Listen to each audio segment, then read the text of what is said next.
দ্বিতীয় বিশ্বযুদ্ধের সময় আমেরিকা পারমাণবিক বোমা মারছে জাপানের হিরোশিমা নাগাসাকিতে। দ্বিতীয় বিশ্বযুদ্ধের কালো অধ্যায় শেষ করে তারা দুটি রাষ্ট্র হয়ে যায় পরম বন্ধু। জাপান হয়ে যায় এশিয়ার মধ্যে উন্নয়নের রোল মডেল। চিরশত্রুকে 1947-এর পর থেকে এখন পর্যন্ত একচ্ছায়া সাপোর্ট দিয়ে যাচ্ছে আমেরিকা। অন্যদিকে বাংলাদেশ ও ভারত 1971 সালে মুক্তিযুদ্ধের সময় দুটি রাষ্ট্র ছিল পরম বন্ধু। পরবর্তীতে স্বাধীনতার পর তাদের ক্ষমতা না ছেড়ে 14 ডিসেম্বরে বুদ্ধিজীবী হত্যা, ভারতীয় সেনাবাহিনীকে বাংলাদেশের থাকার নির্দেশ, সাংবিধানিকভাবে বাংলাদেশকে একচ্ছায়ায় রাখে ভারত। বন্ধু হিসাবে না দেখে কলোনিয়ালিজমের মতো শাসন করার প্রয়াস রয়ে গেছে ভারতের মধ্যে। ভারতের 50 বছরের ডিপ্লোমেসি কি ছিল? কেনই বা বাংলাদেশকে তারা তাদের প্রভাব থেকে বের হতে দিল না? বাংলাদেশের সাথে ভারতের সম্পর্ক কেমন ছিল পূর্ববর্তী সরকারের আমলে? ডক্টর ইউনূসের সরকারের সাথে কেমন সম্পর্ক হবে? ভবিষ্যতে বাংলাদেশের সাথে ভারতের সম্পর্ক কেমন হওয়া উচিত? আজকে আলোচনা করব এই বিষয়ে। গত 53 বছরের শাসনে যে সরকার আসে তাদেরকে ভারতীয় কায়দায় ফেলানোর চেষ্টা করা হয়েছে। শেখ হাসিনার সাথে সম্পর্ক ছিল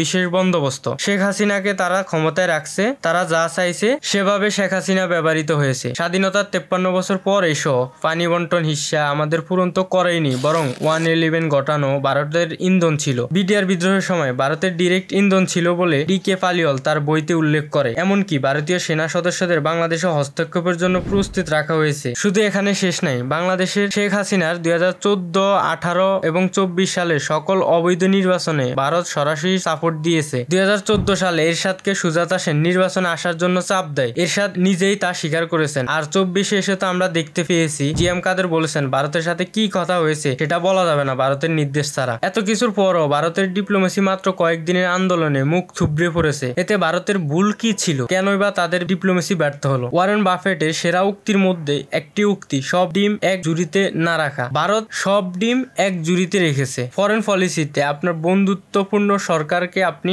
পাশের দেশে চাইবেন, সেটা স্বাভাবিক, কিন্তু তার বিপরীতে যেই বিরোধী দলগুলো আছে তাদের সাথে আপনার সম্পর্ক ভালো রাখা জরুরি। ভারত কিন্তু সে জায়গায় ব্যর্থ হয়েছে এবং হাসিনার উপর ভরসা করে তাদের সকল কৌশল সাজানোর ফলে কূটনীতিকভাবে ব্যর্থ হয়। এটা হওয়ার আরেকটা কারণ, সেটা হচ্ছে ভারতীয় সরকার ইন্টেলিজেন্স দ্বারা পুরোপুরিভাবে বাংলাদেশকে কন্ট্রোল করতে চেয়েছে। ভারতীয় গোয়েন্দা সংস্থা এখানে কিন্তু ব্যর্থ হয়। এই মুহূর্তে ভারতের জন্য সবচেয়ে বড় বড় চ্যালেঞ্জ রয়েছে, আর সেই চ্যালেঞ্জ গুলো হলো নাম্বার 1 নিরাপত্তার চ্যালেঞ্জ। সেভেন সিস্টার সবচেয়ে হুমকির মধ্যে পড়বে বর্তমানে। আমরা অলরেডি দেখতে পাচ্ছি সেভেন সিস্টার্সে কিন্তু একটা অরাজকতা সৃষ্টি হয়েছে।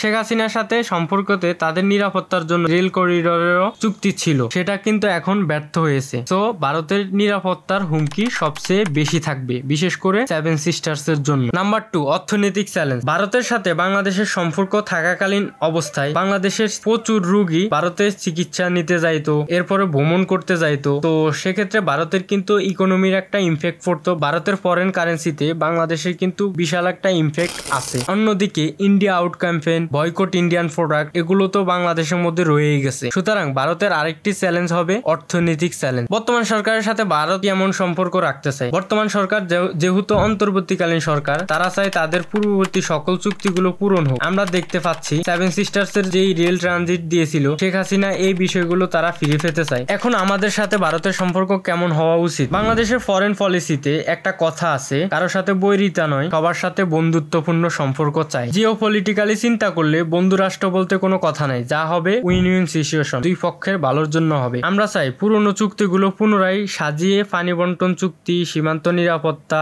অর্থনৈতিক চুক্তি, দেশের উপকার হবে, এরকম ভাবে ঢেলে সাজানো হোক ভারতের সাথে আমাদের চুক্তিগুলো। আর ভারত যদি সেটা করতে ব্যর্থ হয়, বন্ধুত্বপূর্ণ সম্পর্ক নষ্ট হয়, তাহলে কিন্তু ভারতের জন্যই ক্ষতি, কারণ চীন এবং আমেরিকা সুযোগ নিবে। ইতিমধ্যে আমরা তা দেখতে পাচ্ছি। সুতরাং আমরাও চাই দুই পক্ষের লাভের জন্য হলেও আমাদের সম্পর্ক বন্ধুত্বপূর্ণ হোক, একে অপরের উপর নির্ভরশীল হয়ে দুই পক্ষের সম্পর্ক উইন উইন সিচুয়েশনে থাকুক। আর ভারত যদি তা না করতে পারে, তাহলে কিন্তু ভারতের জন্য সবচেয়ে কঠিন হুমকি, কারণ ভূরাজনৈতিক ভাবে বড় ভাই চীন ও আমেরিকা সুযোগ নেওয়ার জন্য বসে আছে।